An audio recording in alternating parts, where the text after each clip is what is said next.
তো আজকে ব্রাহ্মণবাড়িয়া বেসিক উদ্যোক্তা মেলার মধ্যে এসে আপনার অনুভূতিটা কি? আমার অনুভূতিটা আসলে বলতে গেলে অনুভূতিটা অসাধারণ একটি অনুভূতি নিয়ে আইছি। আর দেখতে পাচ্ছেন আমরা যেহেতু 10 দিন ব্যাপী একটি বেসিক উদ্যোক্তা মেলা হয়েছে আমাদের ব্রাহ্মণবাড়িয়া অবকাশে। সেই অবকাশে এসে আমার কাছে অনেক ভালো লাগলো। একটা বিষয় খারাপ লাগলো, অনেক বিষয়টি হচ্ছে অনেক কাপাল দিয়ে আসে দেখতে পারলাম, কিন্তু আমরা বন্ধু বান্ধব আসলাম সিঙ্গেলে, কিন্তু এখানে এসে দেখতে পারলাম অনেক কাপালরাই এখানে বসে আছে।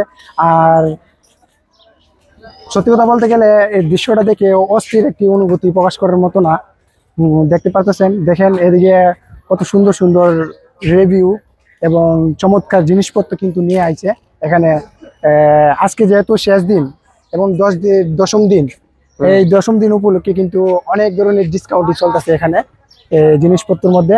আর ওইদিকে রয়েছে দেখেন প্রচুর পরিমাণ এই লোক সংখ্যা, যে জিনিসপত্র কেনার জন্য যেহেতু ডিসকাউন্ট চলতেছে তার জন্য। আর এদিকে আছেন আমাদের অবকাশের যে একটি ভাইরাল একটি জায়গা, যেটা ব্রাহ্মণবাড়িয়া কি সারা বাংলাদেশের মানুষই কিন্তু এই জায়গাটা থেকে চিনে থাকেন। সেই জায়গাটায় আমরা এখন উঠবো এবং উপরের দৃশ্যটা আমরা দেখানোর চেষ্টা করবো। তো লেটস গো।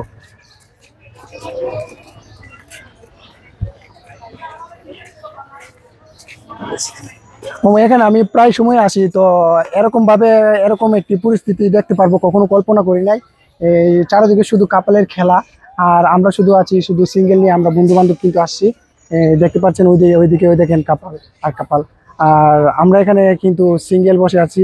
তো এক হিসাবে সিঙ্গেল থাকাটাই বেস্ট, কারণ নারী খুবই জঘন্য একটি প্রাণী, যে একটি প্রাণী না মানুষই, নারী একটি খুবই জঘন্য।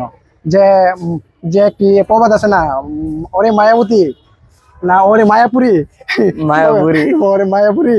তো যাই হোক, আমি এরকম কিছু বলবো না যাতে আমাদের যারা ফলোয়ার এবং সাবস্ক্রাইবার আছে তারা দেখে আমাকে অনেক খারাপ মন্তব্য মনে করবে। তার জন্য আমি কিছু না বলে আমি আপনাদেরকে এই মেলাটা ঘুরে দেখানোর চেষ্টা করবো ইনশাল্লাহ। আপনারা আমার ভিডিওর সাথেই থাকুন।